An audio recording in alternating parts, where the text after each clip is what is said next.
Good evening and welcome to episode 3 of Your Vegan Life. Tonight we're going to be having a chat with Vegan Megan. Hello, Megan. How are you? Hi. It's so wonderful to have you here with us tonight.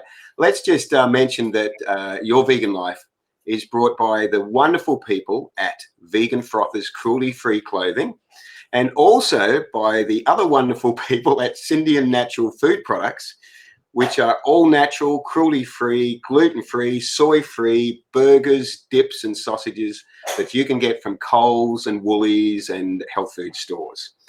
So without further ado, Megan is joining me tonight. You're a vegan chef, and you're going to be telling us a little bit about your vegan journey, what inspired you to become vegan, and how you sort of pay that forward now with inspiring other people as well. So I want to find out how your vegan journey began. So it's always good to start at the beginning. So how did it begin? So I've been a chef for 30 years. And I've done all kinds of cuisines and all kinds of like genres of cooking. Like a few years ago, probably about 10 years ago, I was working with a bunch of guys I was running a chocolate production kitchen, and I was working with a bunch of guys who were vegan. And they just started to open my mind to it. I was like, it was completely out of the realm of everything I've done with traditional cuisine cooking.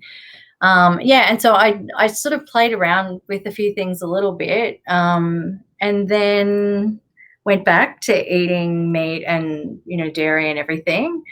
And then I don't know, about 6 years ago, there was pretty full on. There was a suicide attempt of someone very close to me, and it kind of rocked my world a lot.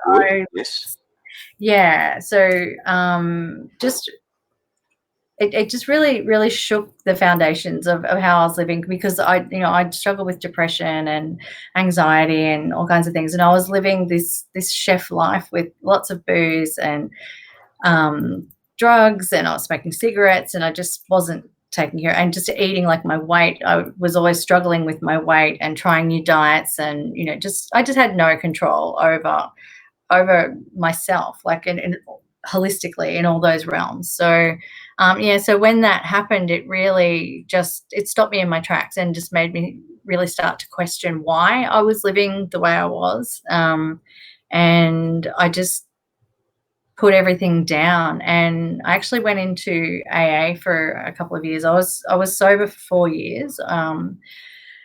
I went into AA for a couple of years, and so I had my spiritual awakening, and it just completely changed. Wow. The way I viewed everything, my perspectives on life, I was very angry. I was very, I thought everything was everyone else's fault, all those kinds of, that kind of perspective on things. Yes. Wow. And so I kind of think it just grew me up and showed me that how to take responsibility for myself, and that I could make changes in my life. I think that really grew my confidence, that I could really go, no, I'm not doing that anymore. And then just naturally, I just started to peel back the layers of the things that weren't working in my life anymore. And I went to one of Don Tolman. I don't know if you know the whole Cowboy. Yes. Oh, yes. So I went to one of his events, and then I went to his base camp, and that was pivotal for me. He's just like, it just hit my heart, and I was like, so obvious how we should be living and eating. And his principles are holistic, and they're encompassing, exercise and sunshine and clean water and the whole thing. So I just started taking on those principles, and so I was vegetarian for a year.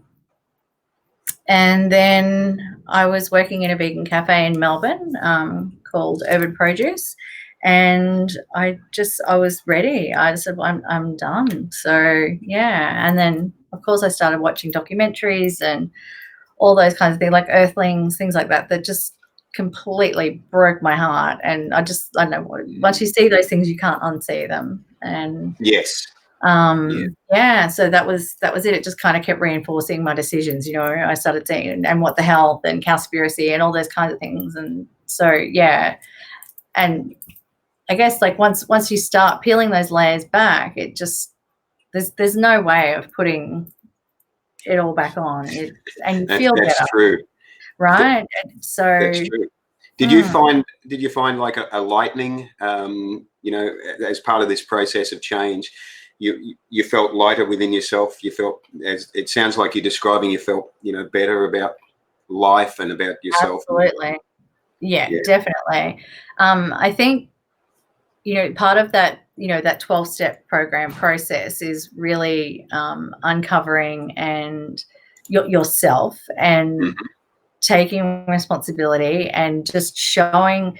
It just showed me what didn't work in my life, and as those layers started to peel away, I just started, all the things that I took out of my life, I started replacing with healthier things. So I started to meditate. I started to practice yoga.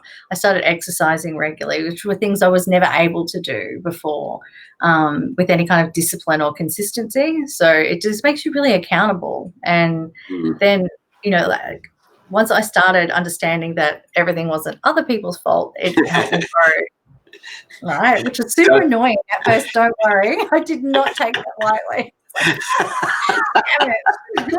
It can. I mean, yes. When it's been a habit of throwing blame out, absolutely, it's a big thing to own your own response. Be responsible for your own thoughts and feelings. Absolutely. And I think, you know, a lot of us do it on some levels. Like we blame the government and we blame, like other groups, or, you know, these people or those people or whatever. And then, you know, in our personal lives as well. So it's just like that macrocosm of a microcosm. But yeah, so I guess just owning up to that stuff. And then, yeah, as I started replacing all those unhealthy habits with more healthy ones, my compassion and empathy grew. And the more I started to learn about, you know, how animals are being treated, and, you know, just like honestly had no idea of the way that we get like, you know, goose down for jackets and things like that. I just had no idea. Yes. And like once I just can't wear that, or it changes everything. So it does. I actually feel sad for the people that do become aware and then consciously make a decision. Here's a result from. Sorry about that.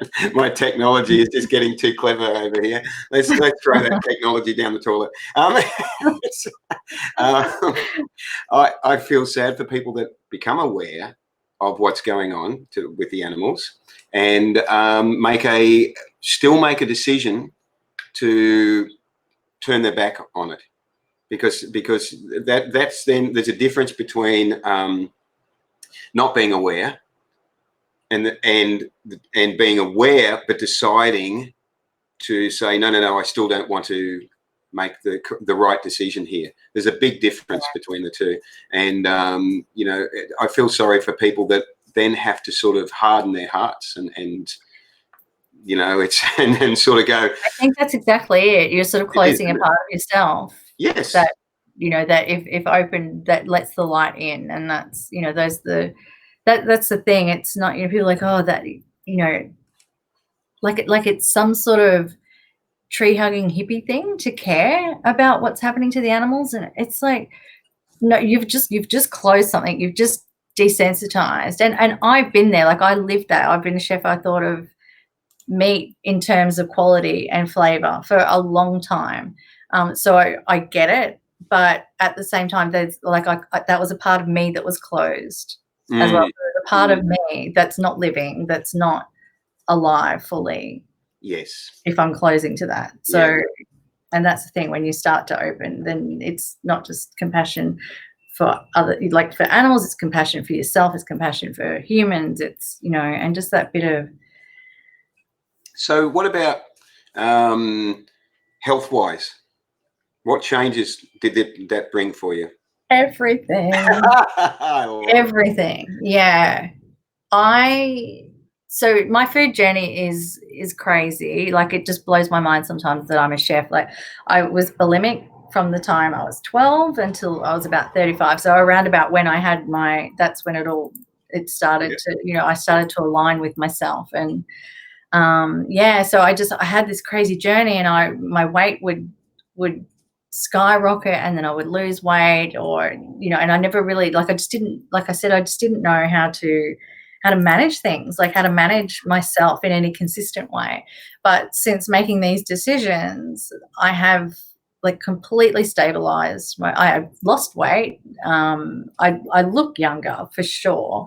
I do, like, I'm way more active. I'm a cyclist now, and I'm like, I was cycling like 200 Ks, 150, 200 Ks a week at one point, totally vegan. Just, there's no way I would have been able to do that before. Just, and, plus working and, practicing yoga and, just all the other things. So more energized, definitely clearer, lighter, digestion, everything is just easier.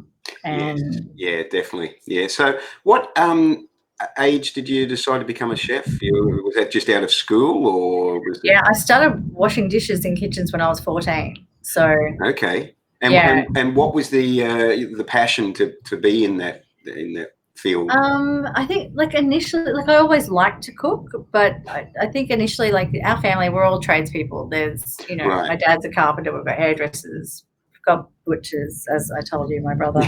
We don't need to go there anyway. So we were just tradespeople. And I hope your brother listens to this. And anyway, well, I have converted him a couple. Well, he'll eat my food, so a few times he's like, "Oh, this actually tastes pretty good." Most of what you eat actually is vegetables. So yeah. Yes. And cooked corpses that have to be cooked and then spiced or whatever for it to be palatable for us herbivores or starchivores to be able to eat. Exactly. The supporting act of veggies. Let's make them the star of the show. Yeah. So okay, so from a very young age you had this interest to be involved with food. Yeah, I definitely did. And then I started my apprenticeship, and I had a couple of jobs, and then I started working in an Italian kitchen, and everyone was just very passionate, like they were Italian. So it was, and that changed the way I looked at food, and I just began to get really passionate about it. I think I was like a second-year apprentice then, and then I just started to kind of level up, and I went to London. I worked in Michelin star restaurants. I worked in Dubai for a while in 5-star hotels. I just kind of kept pushing the boundaries, and I was the Governor General chef for a couple of years. So I've done all kinds of interesting things, amazing things. These sound like, those sort of positions sound like quite high pressure positions to be in those environments.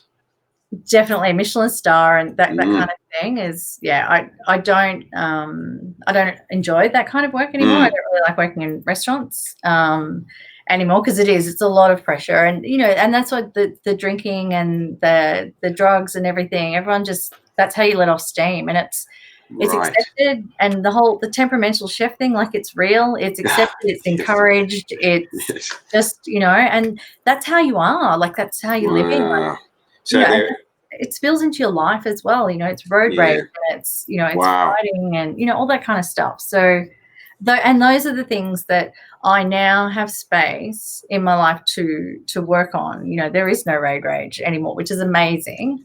But everyone's happy about that. So you're no longer you're the female. Car, like, you're no longer the female Gordon Ramsay. Gordon Ramsay. Yeah, exactly. Yeah. But then I couldn't be more grateful for that. But so many things, because I'm sure that my diet was so inflammatory and acidic as well, with the things that I was eating, as well as the alcohol and drugs that I was ingesting, and so that has definitely, like, what is more peaceful than broccoli? I don't know. I know, it's the most peaceful vegetable in my fridge. It just sits there meditating. Right. It's amazing. So how did you transition then as at that stage when you went vegan, which was, what is that, by my calculation, is that about 4 years ago, something like that? Is that? Yes. Yeah. So okay, so at this stage you've been a chef for like 20 odd years or something at that stage. So how did you handle that transition as far as being a chef goes? Luckily, like, things had started to shift a bit. There was quite a few vegetarian and vegan restaurants. I was in Melbourne at the time. So there was a lot going on, and I was working in a vegan restaurant when I decided, or cafe rather, when I decided to go vegan. So that just, took, and when I went vegetarian, I was actually working in a vegetarian cafe. So Right. it just took, and that's when I realized, I was like, I actually don't miss meat. And I don't know, I just always sort of been called in that direction, but I just with my chef and my conditioning and, all that kind of stuff, I just never really made that transition. Yeah. And then by the time I went vegan, I all but cut out eggs and dairy anyway. Like, it was, maybe at Christmas time I'd have cheese with platters or whatever. But yeah, and then I'd started working in the vegan cafe. So I sort of was like, okay, well, now's the time to make that transition. And now, like, honestly, I don't even, people often say to me, don't you miss whatever, cheese, KFC? I've had people ask me that. I'm like, no, like, absolutely no. Like, I wouldn't go back to that in a million years. I don't want to eat vegan junk food now. Like, I'm all about whole foods and food is nutrition, and it's just, and it's so interesting, and it's also revitalized my love for cooking and my career. So it's given me another direction after all those years as well. So learning how to use new ingredients and how to get flavor in other ways, and just even like cooking techniques, and making vegetables the star of the show by caramelizing them or flavoring in different ways and all that kind of stuff. So I love the way that's worked that way, because by giving life to the animals, it's given life to your career. Absolutely. Yeah, and to me, for sure. Yes, and yes, of course, to you personally. Absolutely. And I just want to say hello to Cassandra, who's said hello to both of us, and also Catherine, who was. Hi, Cassandra. Catherine was asking, how can I watch my beautiful niece? Well, Catherine, I think you might be watching now, because your comment came up. So so there you go. So let's take us up to present time. I was trying to find a question in amongst all those words in. Let's take us up to present time. So now what you're doing is, to put it in I want you to put it in your own words, but my understanding is what you're doing, or the way I see it, is you're giving back now. You're giving people an opportunity to, through being a vegan chef and through doing the workshops and that you do, you're giving people an opportunity to actually learn what you've learned and become inspired as well. So tell us more about what you do there. So yeah, definitely since making this shift, I've been really inspired to do cooking workshops, and so that's been a bit of a journey to start doing that. But it has just been such a beautiful shift for me, and it has changed my life in so many ways. And it, as we said, it's revitalized my career and myself, and all these practices and eating this way. So I really want to share that with people. And honestly, like, it just lights me up. Like, I love cooking. It's my absolute passion and joy. And nothing gives me more joy now than carnivores eating my plant-based food and going, wow, like, I didn't expect that. I love it. It's so amazing to help people shift that conditioning just a little, in the gentlest way I can. It's such a gift. And just, like, I've started delivering workshops privately, and I'm going to venture publicly this year. But yeah, I'm having a really good response. People are just really enjoying simple, flavoursome veggie food. And yeah, so I think my whole message is, just how to make vegetables the star of the show, because I think that's a big thing for people. They don't really know and people get really worried about nutrition when they start looking at a plant-based diet, which sometimes I think, were you worried before? Yeah, it's backwards, isn't it? It is, and it's good that they're looking at it, so I have to keep an open mind about that.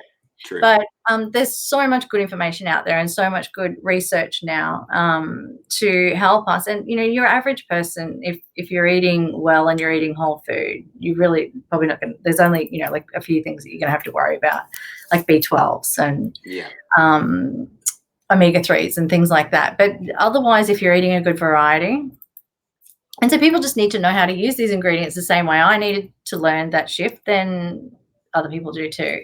So, but I think we're pretty lucky. Like in Australia, we have a pretty diverse diet because, we're fairly multicultural as well. So we're not that unfamiliar with eating things like chickpeas and beans and using tahinis and eating hummus and stuff like that. So it's not that far away from like 20 years ago. What is hummus? Like, didn't even know.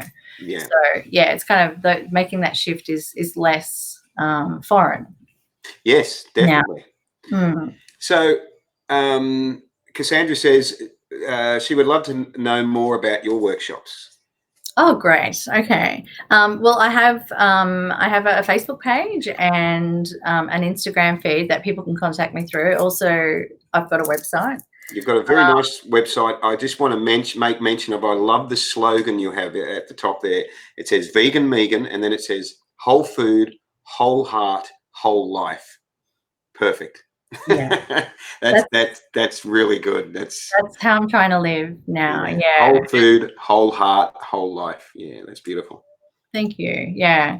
I think that's kind of the progression that it has been for me, like changing my diet, change the way I view things. It's, it's made me look at like those practices, meditation, and it's made me look at my spirituality and my connection to my heart. And, and then that tied in with that holistic approach to living, connections with friends and family and nature and community and, all those things. It's giving me a whole life. So, which is exciting because I was very disconnected for a long time, as lots of us are. So. Yes, the actual Cassandra, the website I will put a link to after the live stream is finished. Actually, I might be able to do the marvels of modern technology now and pop a link up in the comments here. See how clever I am. One moment and see if it works. I think I'm just checking. Yes, it has. It's worked. So on Facebook now, the link has popped up for the for Megan's website. So with the workshops, have we got any? What's happening going forward? Have we got some planned, or what's happening with you? So currently, I'm doing them privately in people's privately. Yeah. So generally what happens is someone will host either a brunch or a lunch or a dinner, and I will come to your house and I'll plan a menu to suit whatever dietary requirements you may have, or if there's something specific that people want to learn to cook, then I will design a menu that will suit that. And I will come, I'll bring all the food, and myself, everyone gets recipe booklets and a little, I usually do a little gift, maybe because I'm making cultured nut cheeses and things like that. So I'll bring a little thing so that everyone can take a little something home. Nice. So we'll just often I do like a little entree and then a main course and a dessert. So, and everyone will sit down. I'll serve the entree so that everyone can share while we're still making the main course, and then everyone will sit down and we'll do the dessert while I'm doing the main, and then everyone will sit down and eat together. So you get people. Sorry, so you get people involved in the preparation and that. Yes. Absolutely. Just like a little bit. It depends on the size of people's kitchens or whatever. So I get people to peel and chop and chat and ask questions. We do a little quiz because I just address some of those questions that people want to know. As soon as we start thinking plant-based diet, everyone wants to know where's the protein, where's the calcium, where are most controls coming from. So is that actually is that what's the most common question? Is it where's the protein? Absolutely. Still, it's amazing, isn't it? And then what follows it up? Is it the calcium question? Is it? It is popular? calcium, yeah. And also people are really frightened that it's going to be so expensive to eat this way. I think, everyone's got this idea that organic food is so expensive. Right. But you don't have to eat everything organic. There are things you definitely should. But, honestly, if you're eating a highly processed and takeaway diet now, making the shift even to conventional fruit and veg is a step forward. Yes. And as you start making those shifts, then as you know yourself, like the transition ends up being a progression. So what would be some of the foods you'd recommend that would be best bought as organic? Things like leafy greens, spinach, apples, berries. There's a list called the Dirty Dozen. That's right. There's about 12 things. Yeah. Things that have hard, like pumpkins and avocados, things like that are generally okay because you can wash them in like a solution of organic apple cider vinegar and water, and that will help to cleanse most things. And also, they've got a really resistant skin, so they're a bit safer. But lots of fruit and berries and grapes and things like that. I think grapes are really quite bad. It just depends on what kind of pests attack them as to how hardcore the chemicals are they use to resist them. So but when you start looking around, the stories I've heard about the chemicals that are used, McDonald's potato fries, even you just don't. So it's scary when you look at what's in processed food. It's even worse than what you realize. It's just really is. Chemical wise, it's ridiculous. So it's just as you said a moment ago, just going from processed food to fruit and vegetables, even if it's not organic, is going to be a big step. Absolutely. Even if it's not organic, and then just working on making sure that the celery is organic and the leafy greens and that sort of thing it's got to be a big step. You can't know everything in overnight. You just don't. And so like I said earlier, I went to one of Don Tolman's events, and that's what shifted me. And he knows so much about food, all kinds of in all kinds of genres. But once you start to get interested in what's going into your body, and once you start to feel better, then it becomes interesting to know more about how to feel even better from them. So it's just that, and we don't have to be so full on about everything. It can be a gentle process to just allow your body to shift and adjust and up level a little bit, and then just keep I'm constantly tweaking my diet. The same as everyone else. I like chocolate and whatever. So there are times I'm like, okay, I might need to just calm down. Yes, I can understand that. But when you're doing this private catering, you stick a lot to your own philosophy of whole foods. Absolutely, yeah. Everything is whole foods made from scratch. And like I always use the organic stuff that should be organic, and it's honestly, it's not hard to convince people when they're eating stuff that's yummy. Like I have this black bean brownie that even myself years ago I'd been like, why would you put black beans in there? Just but it's amazing and everyone loves it. And like coconut yogurt, like it actually just tastes good. It's a no-brainer in that regard. It's not hard to encourage people to try things like. And I think it's great that you're doing it that way, because it's encouraging people to use or to stay away from processed food. I mean, it'd be easy to do a workshop where you're just throwing, I don't know, samosas or something that's just been made in a factory or something out, rather than actually preparing it from scratch with real ingredients. Exactly. So that's awesome. And I just want to, Michelle said, hi Harry, just found you on Facebook.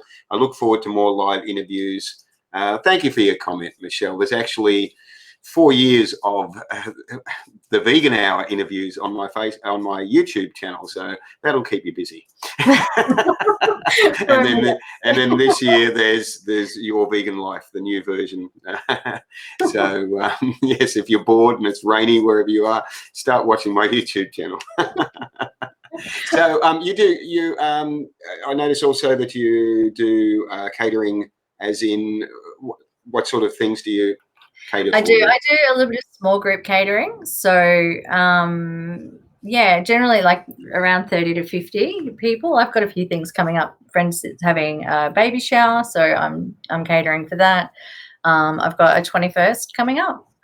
So I'm doing the catering for that. And it's like, especially with the younger crowd now, like they're really open to having vegan options. A lot of their friends are vegan or vegetarian, so that's really good. So it's a nice little niche to be sitting in as well.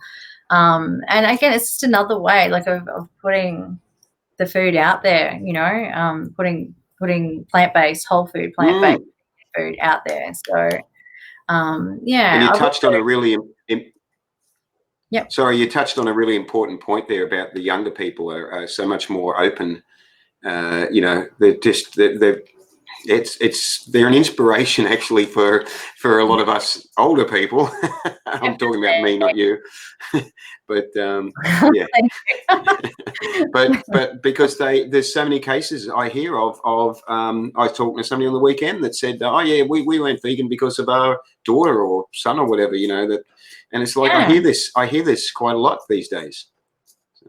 I did a workshop on Saturday, and yeah, one of the women there, she's, I don't know, maybe she's 60 or so, and she has a daughter who's been vegan for 5 years, but she's not vegan herself, but she's there at the workshop. Her mind is open. She's trying everything. She's learning things. She's taking ideas for her daughter. Like, it's beautiful. Yeah. So, she would definitely be eating more plant-based than ever before. So, and also for her, like making that shift from her traditional ways of cooking to, trying something new. I was really, and she asked so many questions. She was so that's good. Really touched. Yeah, she was beautiful. She's doing the research, and she's getting very close. Yeah, that's fantastic. Exactly. And we waited with the daughter as well, which was lovely. So it's it's all these beautiful connections. It is. It's and it's almost a. Should I say you're sort of in a privileged position to be able to sort of reach out to people this way and help. It's fantastic. And another inspiring comment there from Catherine says, you are an inspiration, my darling Megan. looking great. Looking great, Auntie Kath. So that's lovely. When we give the love out, it comes back. So and with vegan food activism, we're giving the love out in a very real way, and we're raising the vibration of people, and we're helping the environment, and most importantly, we're doing what we can to end animal use and exploitation, and in whatever way, in whatever area our talents lie in. And you've got this talent, so it's just fantastic. So I think before we close out for the evening, I want to find out, is there some strong message that you'd like to share with those listening or watching? I think mainly okay, so we were talking about this earlier. The thing with going whole food plant-based is you pretty much, you're going to have to learn to cook. And I think, there are a lot of options now. There are a lot of plant-based, pre-prepared meals and things like that. But I really want people to start cooking for themselves and for their families again. And that's why I'm doing the workshops. Like, it can be very simple. It doesn't have to be very complicated. I don't do chefy food in my workshops. It's really simple. Like approachable, easy, fast food, because we don't have a lot of time. But there's such a huge element of self-care and nourishment in actually cooking our food for ourselves. And I really encourage people to start with, even if it's little things like making a dressing here or there, or a hummus or whatever. Then that's like, when I find out that people have cooked my recipes, it lights me up. I just love it. I'm like, oh, you actually cooked it. Like, yay. It would. I would feel so touched. Photos on the feed and don't actually, do anything with it. It's, so that it just makes my day. And I also picked up on what you said there about self-care, the self-care involved, because there's a whole thing. It's hard to describe in words, but I noticed it. You know, if you're working in the kitchen and you're working around living foods, there's a whole energy transference that happens there. You know, you're working with fruits and vegetables, and there is something different about working with them to, say, opening up a packet of processed food or something and popping it in the oven or something. How would you describe what you feel when you're in that situation? So honestly, like, I have obviously got my moment. I have my moments when I'm busy and I'm stressed and whatever. Like, I actually have a private client at the moment, and it takes me an hour to drive there. And, you know, I can be a bit by the time, you know, things going on. But honestly, and I said this to her, I was like, once I'm in the kitchen with my vegetables, it'll like, honestly, I could just prep vegetables all day long. It just makes me so happy. Like, I'm quite friendly with Kylie and Paul in the Eco Village as well. Then I walk into their barn, and it is just like, they've got it beautifully decked out with, you know, bales of hay and just bowls of fruit and vegetable, and it's an explosion of color. It's a delight. You just walk in there and you just want to touch everything. Like, I do not want to touch the meat in the meat display, I will tell you, but I want to touch those vegetables when they're, you know, the silver beet, the rainbow beet, you know, all those.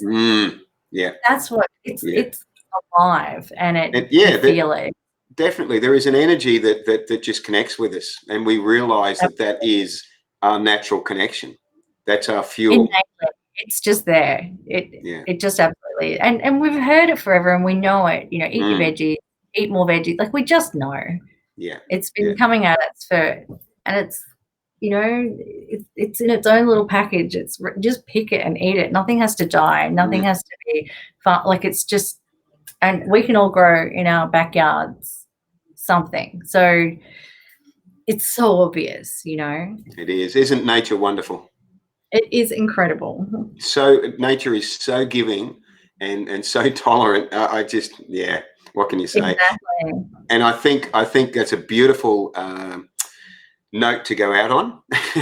I feel very inspired by those closing words from yourself, and I've loved chatting with you tonight. It's been wonderful. You too, Harry. Thanks for having me. And I just want to say, if anyone's feels inspired to have Megan help them with their food preparation, with their catering, with the cooking workshops, anything like that, you can contact Megan through her website or through her Facebook page. The links are included with this live stream. And you'll also be able to watch this live stream in the next day or so on YouTube and on about 7 different podcast forums. So you can't miss out. So thanks again for joining us, Megan. And thank you so much. I will actually be back next week with an elections special on location. I wonder who I'm interviewing then. So you'll have to tune in next Monday night to find out. So thank you, everyone that's commented and watched tonight. And thank you. And thanks again, Megan. It's been wonderful. Good night, everyone. Live vegan and save life. Oh, I thought you were about to do that. Can we do it? Here we are. Oh, look at that. You're a natural. You can do it. Live vegan. Live vegan and save lives. Good night, everyone. Thanks, Harry. Thanks, mate.